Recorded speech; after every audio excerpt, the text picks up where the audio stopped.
Merci de votre fidélité au Journal de l'Afrique. Très heureux de vous retrouver. Kibumba, aux portes de Goma, n'est plus aux mains du M23. La ville est une des positions stratégiques dans le Nord Kivu. La région théâtre, vous le savez, d'affrontements récurrents entre Kigali et Kinshasa. Les conclusions du dialogue interguinéen ne font pas l'unanimité. L'âge pour être candidat à la présidentielle, par exemple, nous verrons pourquoi. Et puis en ces fêtes de fin d'année, nous goûterons du foie gras made in Egypt. Rencontre en fin d'édition avec un exploitant belge qui destine ses produits aux touristes fortunés. Faut-il y voir une accalmie dans la guerre qui sévit dans l'est de la RDC ? Les rebelles du M23 se sont retirés de Kibumba et ils l'ont fait savoir. Cérémonie, journalistes et caméras conviés. La ville est stratégique à une vingtaine de kilomètres de Goma, la capitale du Nord Kivu.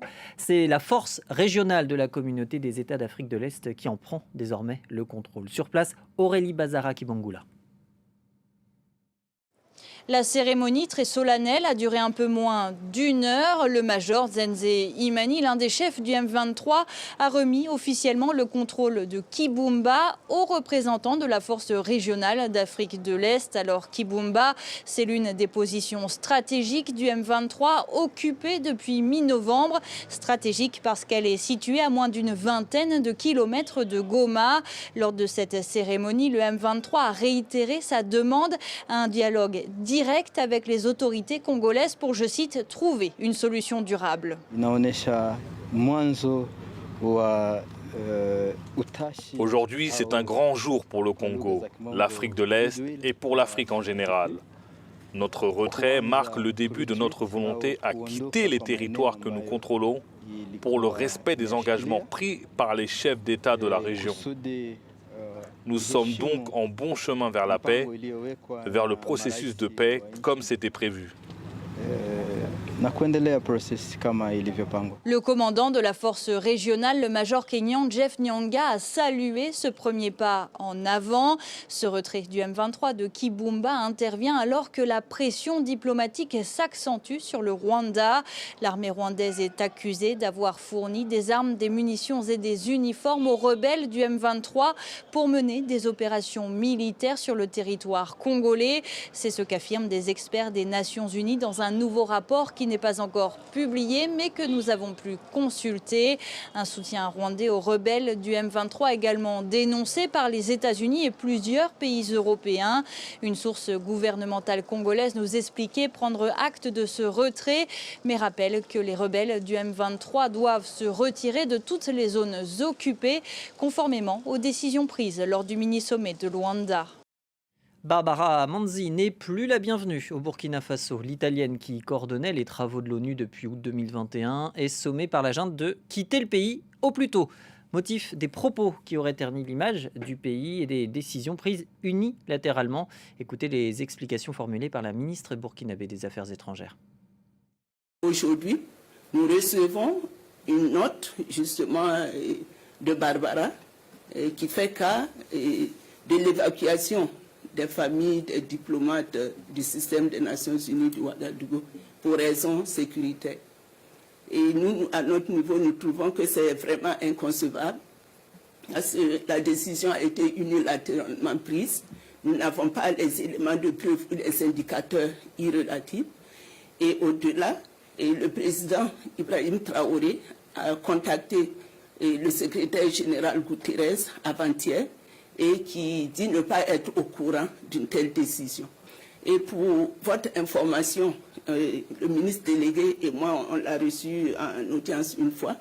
Et Mme Barbara Manzi n'a pas manqué de nous dire qu'elle est en attache avec des chefs terroristes au Burkina. Et les preuves sont légion parce qu'elle va à Djibo et revient comme elle le veut. Alors que nous, nos forces de défense et de sécurité, même ne peuvent pas effectuer ce genre de déplacement. 35 ans minimum, 75 ans maximum. C'est la proposition retenue à l'issue des discussions interguinéennes pour être candidat à la présidentielle. De quoi écarter Sidia Touré, l'opposant ancien Premier ministre. À Conakry, les explications de Malik Diakité.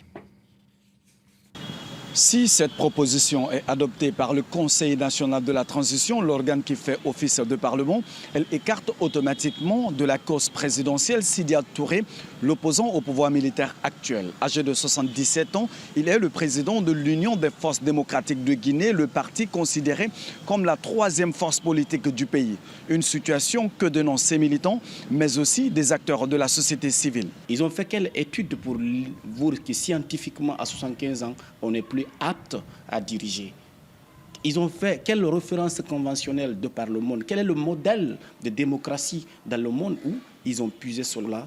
Ils veulent nous mener sur un chemin extrêmement dangereux pour notre démocratie. Pour le président du mouvement des Patriotes pour le développement qui a pris part au dialogue, cette décision ne cible personne en particulier. Elle ne vise personne, elle ne vise donc pas un parti politique, parce que nous avons pensé à la Guinée. Nous avons travaillé en dehors des considérations politiques, partisanes, en dehors des considérations idéologiques. Nous avons mis au-dessus de nos chapelles politiques, bien entendu, la Guinée. Les principaux partis politiques et membres de la société civile qui ont boycotté ce dialogue comptent appeler à des manifestations de rue pour demander un retour rapide des civils au pouvoir. Les dégâts sont importants, mais il n'y a pas eu de victimes. Un incendie s'est déclaré dans un entrepôt de gaz de Mohamedia, dans l'ouest du Maroc. Pour une raison encore inconnue, une enquête a été ouverte. Des images impressionnantes que nous commente Caroline Lambolet. Des flammes et un nuage de fumée immense. Ces images ont fait le tour des réseaux sociaux marocains jeudi soir.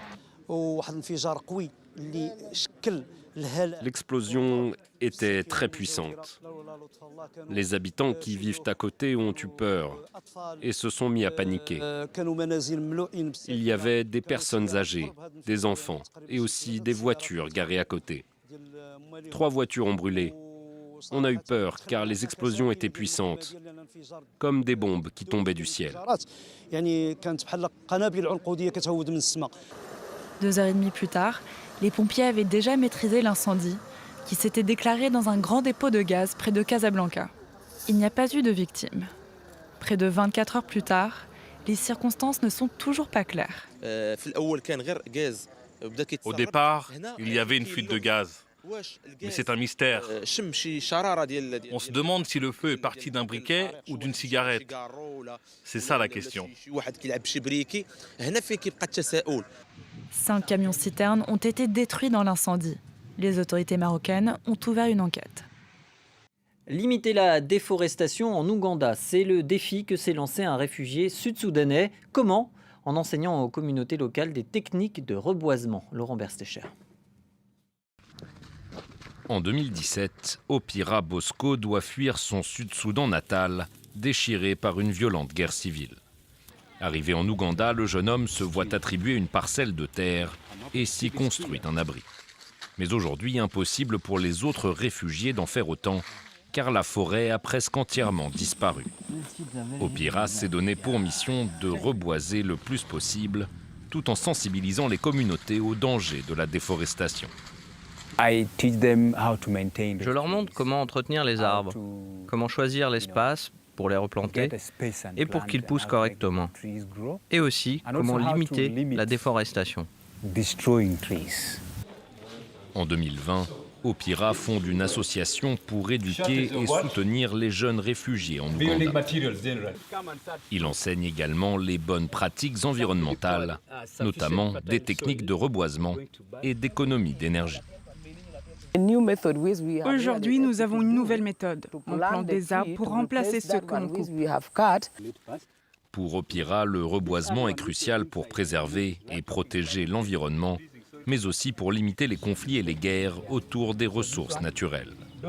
Des violences qui deviennent de plus en plus fréquentes dans la Corne de l'Afrique, en proie à une sécheresse historique. En ces fêtes de fin d'année, il est de nombreuses tables occidentales. Le foie gras, mais c'est dans son pays d'origine que je vous emmène, l'Égypte. Et oui, c'est sur les bords du Nil que la technique de gavage a vu le jour il y a plus de 4500 ans. Michel Mosser s'est installé comme producteur près de Luxor et ravit une clientèle aisée. Rencontre signée Édouard Dropsy et Justine Babin. C'est ici, dans cette ferme au bord de la mer Rouge, que Michel Mosser a installé son exploitation de canards. À l'approche des fêtes, il supervise le gavage d'un millier de volailles destinées à la production de foie gras. Donc c'est du canard mulard, comme dans le sud-ouest. En Égypte, le gavage se pratique depuis l'Antiquité. Mes grands-parents faisaient comme cela, et les pharaons aussi à leur époque. Ils attrapaient le canard et, sans machine, inséraient des dattes, des fèves ou du maïs avec le doigt. C'est comme cela que faisaient autrefois les Égyptiens.